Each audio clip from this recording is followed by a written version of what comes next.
Hey everybody, it's your girl Bondy Blue and I am back with another Love After Lockup review, you guys. This is the episode before the finale and next week is an explosive finale episode.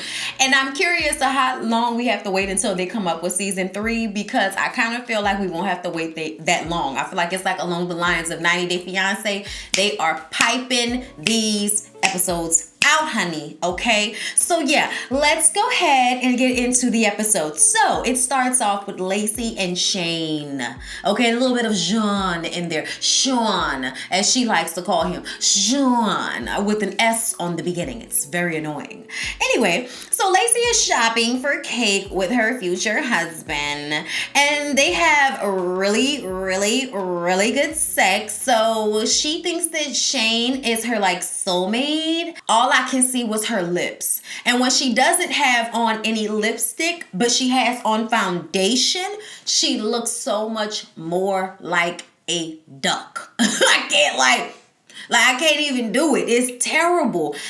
Why would you do that to yourself? Why would you, does that really look better to you than what you looked like before? Really?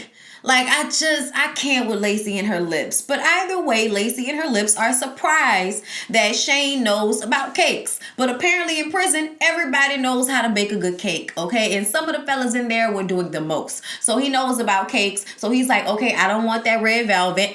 Okay, let's try this almond. Let's try this buttercream. Let's see what these are about. Okay, that tastes good. I like that. I want to get some seashells on the top because it's like, like a nautical theme. So can we get, we can do seashells? Okay, we can do seashells. Okay, great. Great. Okay, hun. He was handling this entire cake tasting. Okay, Lacey was basically there to pay for it, and that was it. So Shane asks, has Lacey talked to John about their upcoming nuptials? Yes, they're getting married in 2 weeks. Y'all just met. What? He's been out of jail did they say 7 weeks at this point? He's been out of jail? Is that what I saw? It was in 7 days. Y'all comment down below and tell me. Either way, almost 2 months is not enough time to decide you want to marry somebody and then conjoin them with your children. A little bit more than 2 months is not enough time to decipher whether you can really be in a long-term marriage with someone. But hey, let Lacey and Shane do their thug thizzle. It might lead in divorce, but then that's always the risk that we take. But geez, you don't do yourselves any favors when you don't really get to know one another. Especially considering the fact that John has a lot to say about the way Lacey will get tired of you and then start cheating on you. So yeah. She says she hasn't told John about the wedding, okay? And then she has to go and meet with John, but she lies to Shane about it. And I didn't understand why. I guess because he would have wanted to come. And I don't understand why you would not have wanted him to come. Besides the fact that they would get into an altercation, that's probably the only reason, okay?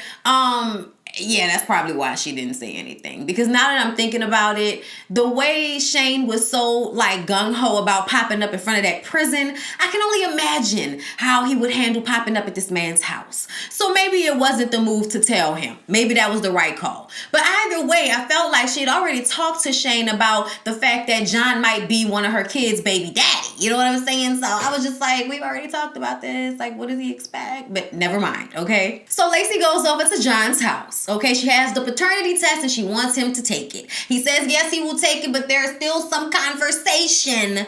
Okay, once we're getting the specimen or whatever, inside the cheek. I don't know why this was taking so long. But either way, he asked about her little Backstreet Boy. What's going on with your little Backstreet Boy? I said, now, sir.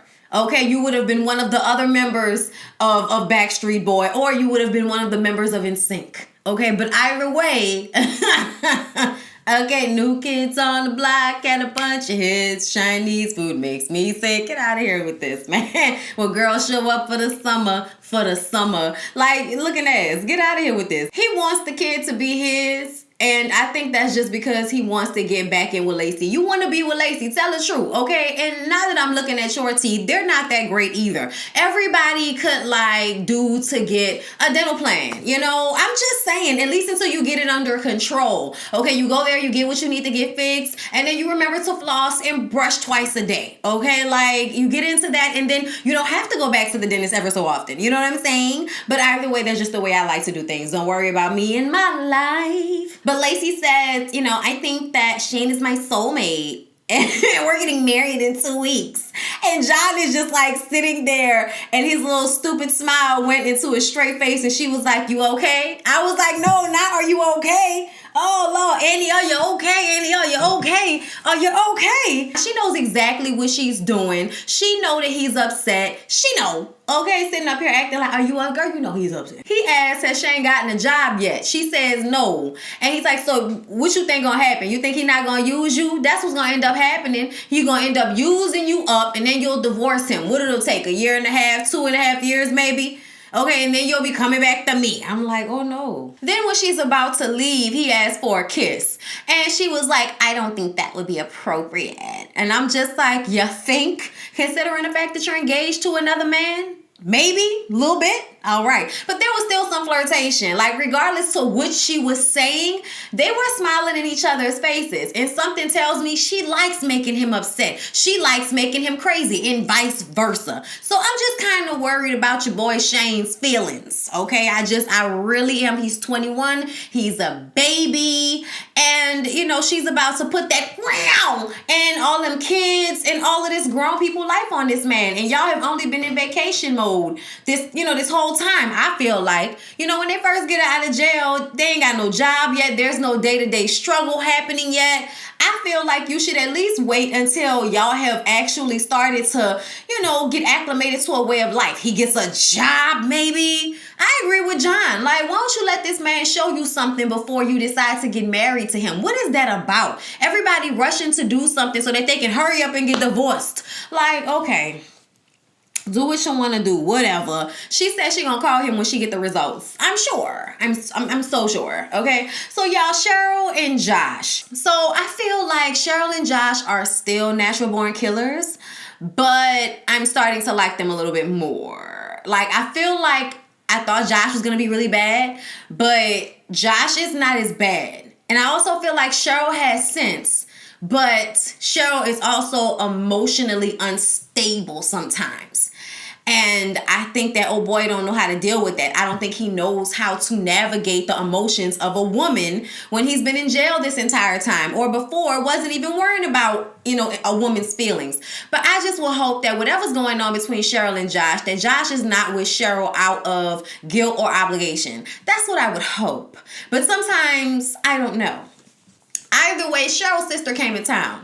And I don't know why Cheryl's sister came in town. You're not here for this man before you even met him, because you're a corrections officer and you know that all of these prisoners be scamming people just as much as they use toilet water for stuff, just all the time, every day. So I feel like I understand where Lacey is coming from, but at the same time, if you're going to show up, at least give homeboy a chance. She was like mad, mean, mugging him and, you know, low-key disrespectful. And I just kind of felt like, what was the point of you even coming? Sitting up here talking about, I came here for you, Cheryl. All right, then act like you got some sense, like you're meeting a regular person instead of like you're meeting an inmate. Like, I just didn't like the way she was treating him, and I thought he was taking it on the chin. Okay, he didn't overreact or nothing, because she was like, so you paying? And he was like, you want me to pay? I'll pay. What you want to get the $50 meal? Get it. And I'm like, I hope you got some money. I know you went and got that little job, so I hope you got some money, because telling Lacey to get the $50 meal all for Cheryl to pick up the check, that was not cool at all. If that's what the case was. Now I hope you got at least $100 in your pocket right now, sir.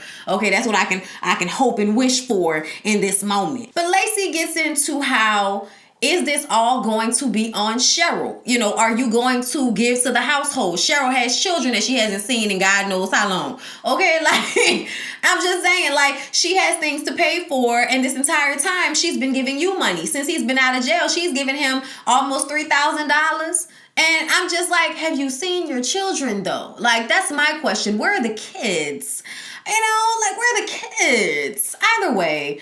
Okay, the sister really started to aggravate Cheryl. So Cheryl was like, would you please chill out? Like, you know, leave it alone. I don't want to keep talking about this. We talked about this at the hotel. I don't want to keep talking about this. Because the sister think that Cheryl is crazy. And Cheryl is out of her mind. And basically, she has gone from being a drug addict to being an addict for this man. Like, switching one addiction for another.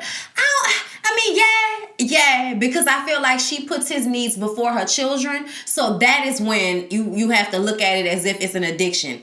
when they are out in a parking lot after the sister then walked out.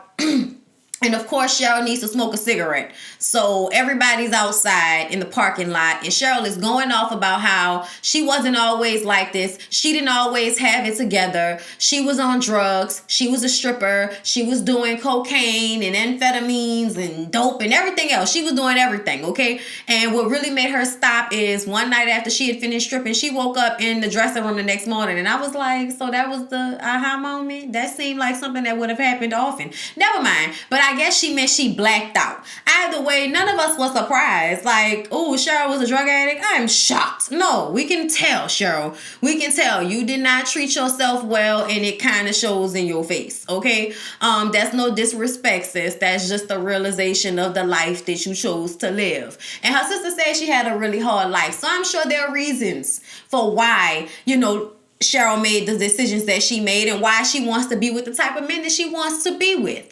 You can tell something terrible has happened to Cheryl. Okay, so I'm going to give Cheryl the pat on the back for getting herself together, because I do feel like she has gotten herself together, and her saying, I did it, so can he, made me feel like she's really trying to help him get to a better place. And I appreciate that about her. I really, really do. But I also feel like the way she, spazzes out all the time shows me that you're not all the way in a good place in order to be trying to help him get in a better place, especially when he thinks he's smarter than you. And you can tell that he feels that way. There are times when he doesn't want to listen to what she's saying because he thinks he knows better, But I do want to talk about another thing that they talked about before the blow up happened, was them talking about how much restitution this man has to pay. Because he robbed the banks he robbed, he owes $84,000 to the state or to the government. I'm not sure which one. But the thing that really killed me is that he said he's going to be paying it for the rest of his life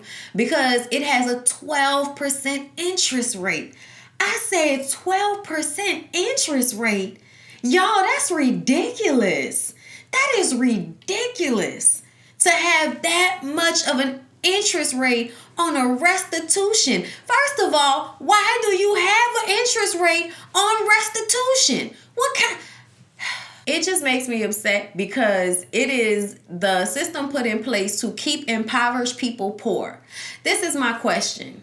So if you want people to live an honest life and get regular jobs, why do you keep the minimum wage so low? You make it hard for them to get a job. If they have made a mistake and you make them take those terrible plea deals, so then they have a record. And when they do get out, it's hard for them to get work. Okay, on top of the fact that it's just hard sometimes to get work, period. All right, so you tag having a rap sheet for robbing a bank on top of that. I bet you it's not that easy to get a job that pays well. So you're somebody that has bills to pay, $84,000 restitution with a 12% interest rate, and you have to take care of yourself and somehow try to have better because that's what you've always wanted, which is why you were robbing banks. Okay, so you can't make the money, you can't ever pay off the debt, and y'all expect people to not go back to jail. I think it's the opposite. Y'all expect everybody to go back to jail. That's why you make it so hard for them to succeed in life, because you want them to end up in jail where you can get free slave labor off of them. Even though ideally it is set up for black and brown people to perish under its weight. But in reality, it happens to whoever does not have enough money for a good lawyer, for a good education, for them to even have the mindset to go out there and do it another way. Okay? Or find out another way. Everybody can't be a rapper. Okay? Everybody can't go from selling drugs to being a rapper. Everybody can't go from robbing banks to being a CEO. That ain't everybody's life. Okay? So I just feel like the system is so set up for people to fail. And hearing him talk about that just really made me sad. Like how many people are in these types of situations. And of course you can only blame them. But at the same time, once you look at the whole scope of it, like how hard you make it for people to do good.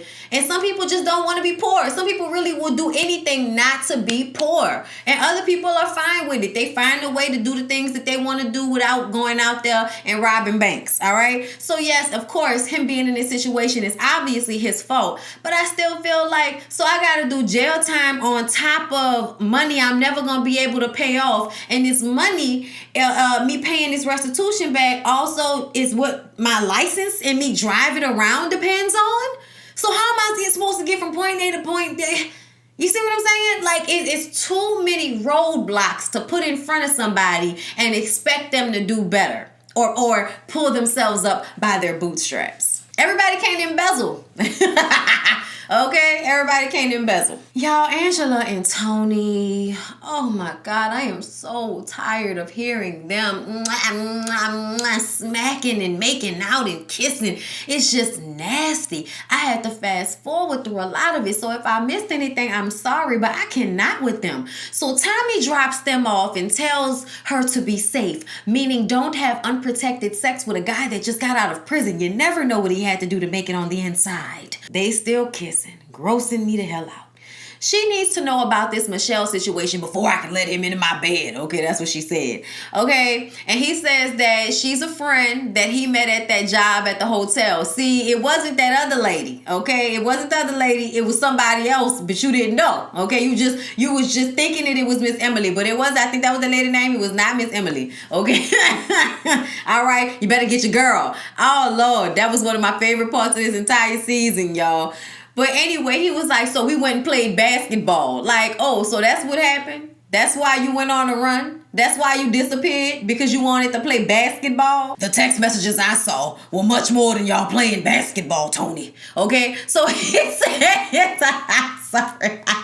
Okay? He says they got a hotel room together, probably at the job. Okay? He just wanted attention. And he was ready to receive that attention from the first girl that gave it to him. Tony says that he's in love with Angela. He just has an addictive personality. I said, word, you think so? Okay? He says that he used to be a dope addict, and now he's gone from being a dope addict to liking women. Sounds similar to Cheryl's situation. He says it was just a one-night stand, and it meant nothing to him, okay? Child, those text messages will tell a different story. Won't it, Angela? You read them for yourself, but here y'all sitting up there talking about, I have no reason not to believe him. You don't? You don't?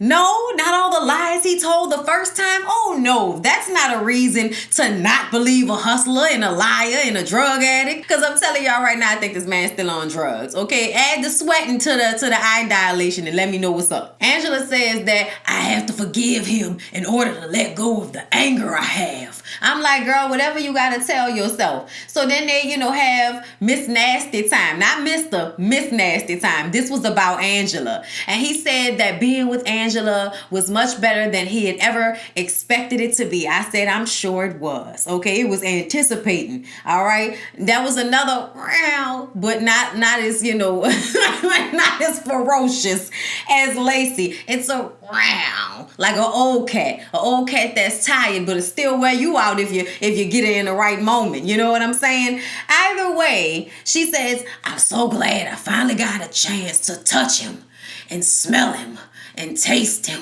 I said, did you have him for dinner or what? Like, geez Louise. Like, I didn't need all of this, okay? And then they go outside and she shows him the motorcycle that she bought for him, and his mouth was wide open, okay? He's so happy. They go back inside to talk about her sister coming to visit to meet him.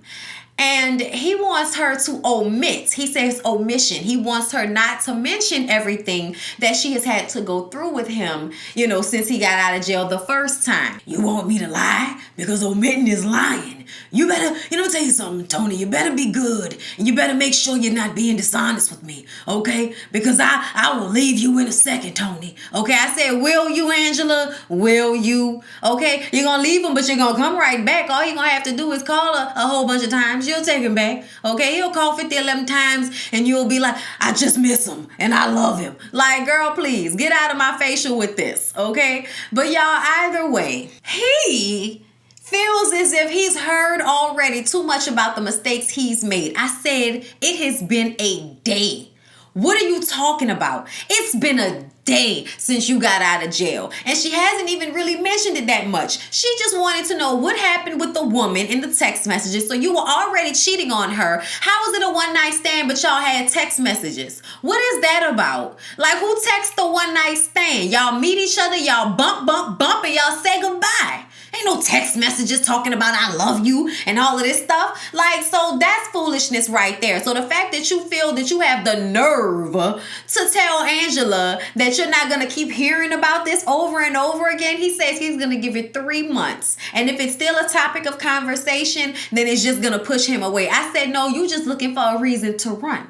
Don't play with me, okay? And every time you say that you're going to spend the rest of your life with Angela in the confessionals, I think we can all about guess that you're lying. Okay, Tony? You're a hustler, baby. And Angela is a trick. And that's sad. She's my trick. I'm her pimp. She's my flip. Oh, don't forget that's my trick. That's my bottom bitch.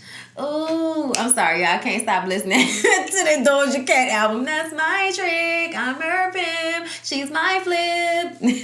that's my new little jizz right now. Bottom bitch. So you guys, Lizzie and Daniel left the little nice hotel. They spent one night there. It was a great time. They enjoyed each other's company. But in the car on the way back home, they decide that they're not going to talk to Teresa about the fact that they have gotten engaged. When they get to the house, the whole family is there shoveling up snow. Why is the whole family there shoveling up snow? I don't know. I think it's because Teresa said that he was going to give her this little promise ring and y'all should come, over to the house so we can see, how it was when they get back. I don't get Teresa because I feel like she is excited about how Lizzie was going to react to the ring that she bought for her. And Daniel had this stank attitude because he didn't want to talk about it because he knew he wasn't going to be able to keep lying to his mom. And I think his mom might have been aware of that. Either way, I just kind of felt like he was being mad, disrespectful, and ungrateful. I understand that your mom is annoying and everything, but your mom paid for the ring, so you didn't need to talk to her like that when she was asking how it went. I thought that was really unnecessary and disrespectful. So he just blurts it out that they got engaged and he proposed to Lizzie and she said yes. And Teresa, definitely surprised. That's not what the whole thing was supposed to be. That's not what the plan was. But she hugs Lizzie and she says, if this is what you want, if this is what you want. And I'm just like, at least she's not being completely nasty and mean to Lizzie. I just think that, she has a hard time letting control go. But I think that he's with the right type of female in order to let that go. Like a lot of the times, men need to choose strong women that can handle their strong mothers in a certain type of way. You know what I'm saying? Like you can't let them mean mug you down, basically. Okay? Like you gotta basically be doing that Diddy meme where Diddy is staring at the dude and the dude is staring at Diddy. Like that's basically like the dance between a controlling mother and a new woman in a boy's life. You know what I'm saying? Y'all, Glorietta and Alex. Glorietta is still hopeful about she and Alex's relationship.